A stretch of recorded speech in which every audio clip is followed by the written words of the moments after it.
સુરતમાં white light લગાવી વાહન લઈ નીકળ્યા તો આવી બન્યું. પોલીસ કરી રહી છે આવી કાર્યવાહી. સુરતમાં મોટા વાહનો અને ખાસ કરીને કારમાં વ્હાઇટ લાઇટ લગાવવાનો ક્રેઝ જોવા મળી રહ્યો છે. આ લાઇટો ગેરકાયદે હોવાથી પોલીસ દ્વારા કાર્યવાહી કરવામાં આવી રહી છે. પોલીસે 20 જેટલા વાહન ચાલકોને દંડ ફટકાર્યો છે. સાથે જ વ્હાઇટ લાઇટથી ઊભા થતા ખતરા અંગે પણ જાણકારી આપવામાં આવી હતી. એક તરફ અકસ્માતો વધી રહ્યા છે ત્યારે અકસ્માતોને ઘટાડવાના હેતુથી અને વાહન ચાલકોમાં ટ્રાફિક નિયમો પ્રત્યે અવેરનેસ લાવવા એક બાજુ પોલીસ દ્વારા કાર્યવાહીની સાથે જનજાગૃતિના કાર્યક્રમો પણ કરવામાં આવી રહ્યા છે. ડીસીપી ઝોન 4 વિજયસિંહ ગુર્જર અને તેમની ટીમ દ્વારા વાહનોમાં અલગથી લગાવવામાં આવતી વ્હાઇટ પ્રોજેક્ટર લાઇટવાળા વાહન ચાલકો સામે કાર્યવાહી કરવામાં આવી હતી.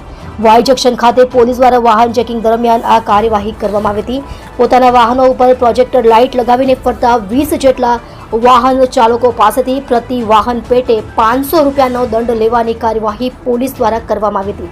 વ્હાઇટ લાઇટને કારણે સામેથી આવતા અન્ય વાહન ચાલકને કંઈ દેખાય નહીં અને તેમની આંખો અંજાઈ જાય તેમજ થોડા સમય સુધી આંખોમાં અંધારું છવાઈ જાય, જેને કારણે એક્સિડન્ટ થવાની સંભાવના અને ખતરો હોય છે. જેથી પહેલીવાર સુરત શહેરમાં આવા લાઇટ લગાડીને ફરતા વાહન ચાલકો સામે કાર્યવાહી કરવામાં આવી છે. આપ જોઈ રહ્યા છો ગુજરાતની સૌથી પહેલા ખબર આપતી Surat express news channel director Rajesh મંગલીની સાથે.